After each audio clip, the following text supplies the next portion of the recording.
Mesdames, Messieurs, très heureux de vous retrouver ce soir pour votre bulletin d'information. Jean-Marc Tister Tikaya, ministre des Transports, et Denis Christel Sassou Nguesso, ministre de la Promotion du partenariat public-privé, ont signé le 7 janvier à Brazzaville un mémorandum d'entente avec la société sud-africaine Alliance Capital en vue de la relance de la compagnie aérienne équatoriale Congo Airlines. La société Alliance Capital, représentée par son président directeur général, Eric Kenneth Morrison, va, suite à la signature de ce mémorandum, apporter un investissement de 25 millions de dollars, soit 15 milliards de francs CFA, qui permettront à Eker de régler sa dette sociale et de relancer ses activités sur le plan national dans un premier temps.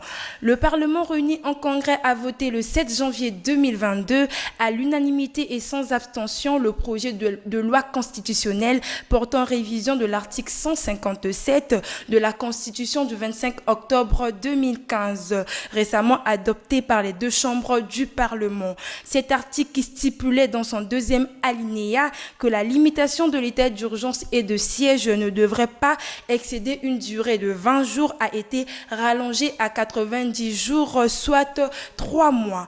En politique, Denis Sassou Nguesso, président de la République, a rendu le 7 janvier 2022 un dernier hommage à l'ancien ministre François Okobo, décédé le 23 décembre dernier à Paris, en France, à l'âge de 73 ans. Dans l'oraison funèbre lue par le ministre Rosaire Ibarra, il a rappelé que François Okobo a été maître assistant à l'université Mariengouabi, à la faculté des lettres et des sciences humaines, notamment au département de littérature et civilisation africaine, et a également assumé les fonctions de secrétaire général de cette même université avant d'être nommé ministre de l'enseignement primaire et secondaire de 1975 à 1977.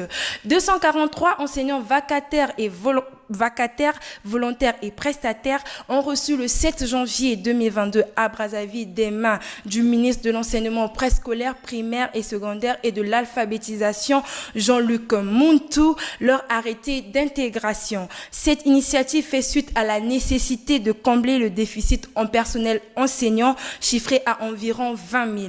Rappelons que depuis quelques années déjà, plus de 4 000 volontaires ont été affectés à travers tous les départements du pays.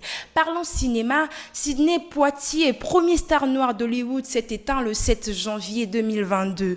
Ce dernier, géant du cinéma américain ayant participé à la lente mutation des mentalités dans une Amérique raciale, fut le premier acteur afro-américain à remporter en 1964 l'Oscar du meilleur acteur pour le Lys des Champs.